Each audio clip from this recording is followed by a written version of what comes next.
Momento de enorme expectativa aqui no Maracanã.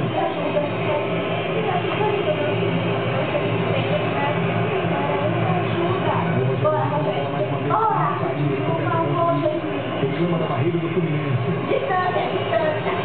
A barreira se adiantou um pouco, segundo o Rogério Ceni.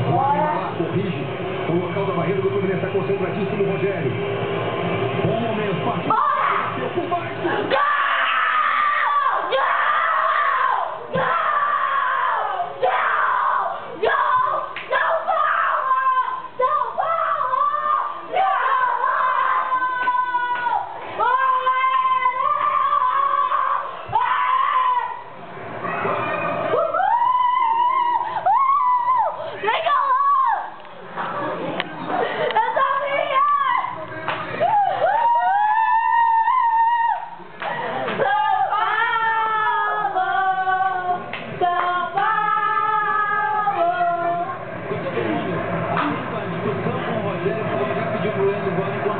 A barreira. Ele foi e bateu.